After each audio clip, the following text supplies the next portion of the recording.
Assalamualaikum warahmatullahi wabarakatuh. Alhamdulillahirabbil alamin wassalatu wassalamu ala sayyidina Muhammadin wa ala alihi wa sahbihi ajmain. Amma ba'du, jamaah, pimpinan dan karyawan PT Pirjaya yang dirahmati Allah Subhanahu wa taala. Ada dua persoalan yang akan disampaikan kali ini.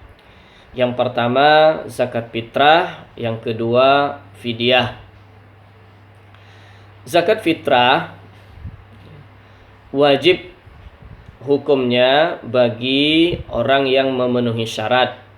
Pertama, beragama Islam, baik laki-laki maupun perempuan, dewasa maupun anak-anak. Maka orang yang tidak beragama Islam tidak wajib zakat fitrah. Yang kedua, melewati waktu, yaitu terbenamnya matahari pada hari terakhir bulan Ramadan, yang merupakan awal bulan Syawal. Maka orang yang wafat sebelum terbenam matahari pada hari terakhir bulan Ramadan, walaupun hanya 1 jam sebelumnya, tidak wajib zakat fitrah.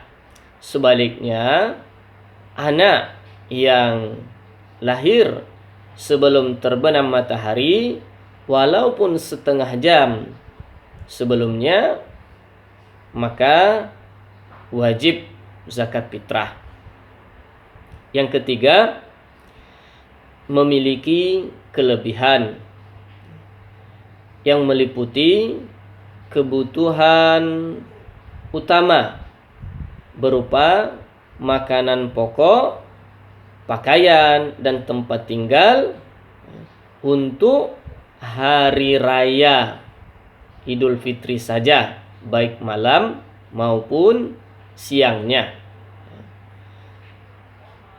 untuk diri dan orang-orang yang dalam tanggung jawabnya. Maka orang yang tidak memiliki kelebihan dari kebutuhan utamanya pada malam maupun siang hari raya, dia tidak wajib zakat fitrah. Justru sebaliknya, orang yang kurang kebutuhannya pada malam dan siang hari raya justru berhak menerima zakat fitrah, karena berarti dia termasuk dalam kategori miskin atau fakir. Kemudian hikmah zakat fitrah itu sebagaimana sabda Rasulullah sallallahu alaihi wasallam, zakatul fitri tuhra lis-shaim minal lagwi war-rafas wa tu'mah lil fuqara wal masakin. Zakat fitrah itu adalah membersihkan orang yang berpuasa dari perkataan dan perbuatan yang tidak baik yang dilakukannya ketika berpuasa, dan sekaligus memberi makan kepada orang fakir dan orang miskin pada hari bahagia itu. Jangan sampai ada orang fakir atau orang miskin yang kelaparan atau meminta-minta karena tidak terpenuhi kebutuhan mereka pada malam dan siang hari raya itu. Kemudian yang berikutnya, ukuran dan jenis. Untuk ukuran makanan pokok kita, beras, maka satu orang mengeluarkan zakat fitrah sebanyak 2,7,5 ons dalam bentuk beras yang biasa dimakan. Kalau beras yang biasa dimakan harga 13.000, maka beras yang harga 13.000 itulah. Tapi kalau yang biasa dimakan beras harga 10.000, maka beras yang harga 10.000 itulah. Nah, kalau mau dibulatkan, dilebihkan, bagus, sampai 3 kilo atau lebih contoh, sisanya itu sebagai sedekah. Kemudian, apakah boleh dalam bentuk uang? MUI kita itu berfatwa boleh dalam bentuk uang, dan untuk ukurannya sama, dikonfirmasi 2,7 ons setengah itu dengan uang. Tapi sebahagian ulama tidak setuju. Kalau dalam bentuk uang, ukurannya mesti 3,8 yang diuangkan, karena yang membolehkan dalam bentuk uang itu adalah ulama yang berpendapat ukuran zakat fitrah itu adalah 3,8. Nah, oleh karena itu dalam hal ini kita bisa berpegang dengan fatwa dari MUI, tapi kalau memang kita punya kelebihan, kalau dalam bentuk uang silahkan beri yang ukuran lebih. Nah, kemudian yang berikutnya, bagi seorang kepala keluarga ataupun ayah, maka didahulukan zakat itu dirinya, kemudian istrinya, lalu baru anak paling kecil. Sedangkan anak yang sudah baligh, seandainya dia sudah bisa berusaha, sudah bisa bekerja, itu orang tua tidak berkewajiban membayar zakat fitrahnya. Tapi kalau orang tua mau membayarkan zakat fitrah anaknya yang sudah baligh, apalagi sudah bisa berusaha dan bekerja, boleh, dengan catatan dia minta izin dulu kepada anaknya itu. Nah, kemudian adapun untuk orang yang sudah wafat, karena mereka memang tidak wajib, maka tidak usah dizakat fitrahkan lagi. Seperti orang tua yang sudah wafat, maka si anak jangan zakat fitrahkan lagi, karena mereka tidak memenuhi syarat dari wajibnya zakat fitrah. Kemudian yang berikutnya, waktu mengeluarkan zakat fitrah itu terbagi kepada 5. Ada yang disebut dengan waktu wajib. Waktu wajibnya yaitu dengan terbenamnya matahari hari terakhir bulan Ramadan dan mulainya bulan Syawal, tepatnya malam hari raya, itu waktu wajib. Kemudian ada waktu fadilah, waktu sunnah, yaitu setelah masuk waktu subuh terbit fajar sampai sebelum dilaksanakan sholat Id, sholat hari raya. Tapi kalau ini kita praktekkan, walaupun waktu ini waktu fadilah, waktu sunnah sulit dan repot. Kemudian ada waktu jawaz, boleh, dan itu sejak awal Ramadan. Dengan masuknya bulan Ramadan sudah boleh mengeluarkan zakat fitrah. Hanya saja dengan catatan bahwa orang yang berzakat ini masih hidup hingga akhir Ramadan, malam hari raya, barulah zakat fitrahnya itu menjadi zakat fitrah. Kalau umpamanya sudah dia keluarkan tapi orang yang mengeluarkan ini wafat sebelum itu, maka itu jadi sedekah biasa saja. Begitu juga orang yang diserahi zakat fitrah, itu dia harus masih tetap hidup, ketika malam hari raya. Baru kemudian dia memang benar-benar berhak menerima zakat fitrah.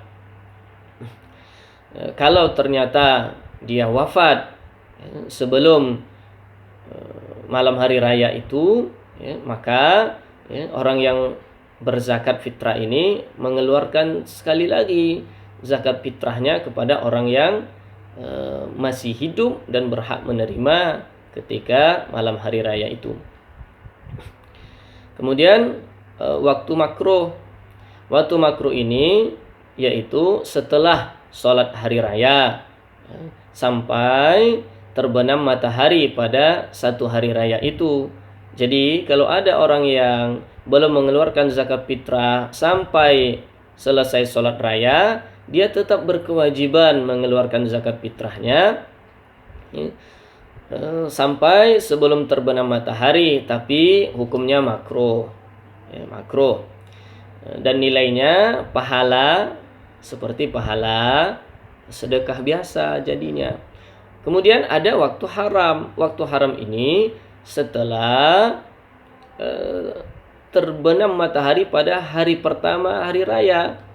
Artinya kalau setelah sholat id belum dikeluarkan, sampai waktu maghrib juga belum dikeluarkan, setelah itu malamnya hari kedua raya berarti, atau di siang hari kedua raya baru dia keluarkan, itu waktu haram. Kalau memang belum dikeluarkan zakat fitrah, tetap wajib dikeluarkan. Tapi dia berdosa. Berdosa kenapa? Karena melambatkan dari waktu yang semestinya. Namun kalau tidak dia keluarkan, ya berdosa lagi. Berdosa tidak menjalankan kewajibannya. Dan ini memang disebut sebagai qadha. Bukan hanya untuk puasa yang tahun tersebut. Kalau sebelumnya, di bulan puasa tahun-tahun sebelumnya ada dia tidak mengeluarkan zakat fitrahnya, maka tetap dia wajib keluarkan sekarang. Dan itu adalah qadha untuk menggugurkan kewajibannya. Nah, kemudian yang berikutnya fidyah. Fidyah wajib bagi orang yang tidak berpuasa disebabkan ada uzur. Yang pertama, orang tua renta yang memang sudah tidak sanggup berpuasa. Yang kedua, orang yang sakit menahun, tidak ada harapan sembuh. Apalagi memang sudah diponis sampai mati tidak akan sanggup untuk berpuasa. Maka dua orang ini wajib membayar fidyah untuk satu fidyah setiap satu hari tidak puasa. Nah, hanya fidyah saja, tidak qadha, karena mereka memang tidak sanggup. Kemudian wanita hamil dan wanita menyusui kalau tidak puasa, alasannya karena takut janinnya keguguran, janinnya tidak sehat bagi wanita hamil, atau takut air susunya basi atau air susunya berkurang bagi wanita menyusui, maka dia berkewajiban membayar fidyah selain qadha. Jadi kewajibannya dua, mengqadha puasanya nanti setelah dia berhenti dari hamilnya, berhenti dari menyusuinya, dan juga membayar fidyah. Karena dia tidak berpuasa bukan takut atas dirinya, bukan dirinya yang tidak sanggup, tetapi karena alasan orang lain, yaitu janin ataupun bayi. Maka dua orang ini kewajibannya dua, mengqadha puasanya dan juga bayar fidyah. Nah, kemudian berapa ukuran dan jenis? Ukurannya adalah 1/4 dari zakat fitrah, yaitu lebih kurang 7 ons setengah, atau kalau dilebihkan bagus, yaitu sekilo.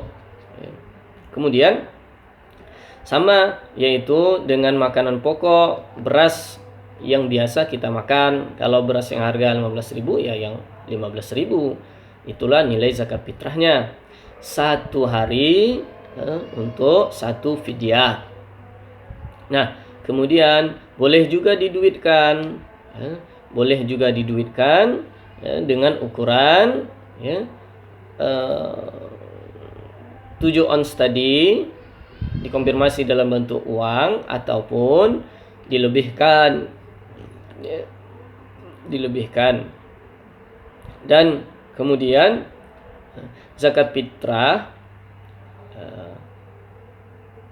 tadi kita sebutkan dapat diuangkan juga. Begitu juga lah halnya dengan fidyah ini. Kemudian orang yang berhak menerima fidyah itu tidak sama persis dengan orang yang berhak menerima zakat fitrah. Karena zakat fitrah yang berhak itu bukan hanya fakir miskin, tapi asnafnya yang 8. Sedangkan fidyah ini hanya terbatas kepada fakir dan miskin. Firman Allah, wa 'alal ladzina yutiqunahu fidyatun ta'amu miskin. Orang yang tidak sanggup puasa itu dia bayar fidyah kepada orang miskin. Karena itu hati-hati kalau mau bayar fidyah melalui amil. Kalau amilnya tidak memisah-misah dengan zakat, itu dikhawatirkan nanti ada fidyah yang diserahkan justru kepada amil atau diserahkan kepada sabilillah. Tidak sah, karena fidyah khusus kepada fakir dan miskin saja. Nah, kemudian yang berikutnya, fidyah ini dapat dikeluarkan pada hari tidak berpuasa itu. Kalau umpamanya di bulan Ramadan, dia tidak puasa sejak awal Ramadan, dia keluarkan pada hari pertama 1 fidyah, hari kedua fidyah lagi, dan begitu seterusnya. Jadi per hari boleh juga dia gabung akumulasi hingga nanti di akhir Ramadan dia keluarkan sekaligus untuk 30 hari. Boleh juga setelah Ramadan itu baru dia kemudian keluarkan fidyahnya. Nah, kemudian terakhir ini sebagai penutup, Imam Asy-Syafi'i senang kalau zakat fitrah itu dan juga termasuk fidyah diserahkan kepada keluarga atau kerabat yang memang membutuhkan, dia miskin ataupun dia fakir. Oleh karena itu, alangkah lebih baik zakat fitrah dan fidyah itu kita yang serahkan langsung sendiri, tidak melalui amil atau tidak melalui orang lain. Kenapa? Supaya kita bisa prioritaskan.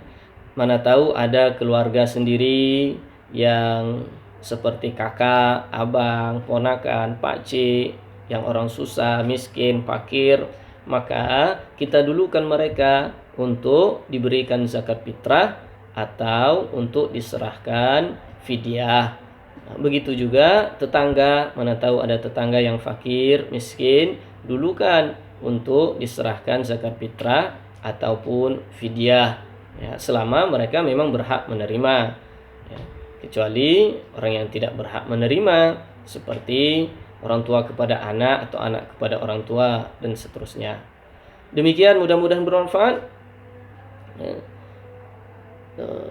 Selamat mengakhiri Ramadan, selamat menyambut hari raya Idul Fitri. Mohon maaf lahir batin. Semoga Allah Subhanahu wa taala menerima ibadah kita selama bulan Ramadan dan dipertemukan kita dengan bulan Ramadan tahun depan. Begitu juga mudah-mudahan kita dapat bertemu kembali mengaji seperti biasa setelah hari raya Idul Fitri dan Lebaran berlalu nanti. Amin ya rabbal alamin. Assalamualaikum warahmatullahi wabarakatuh.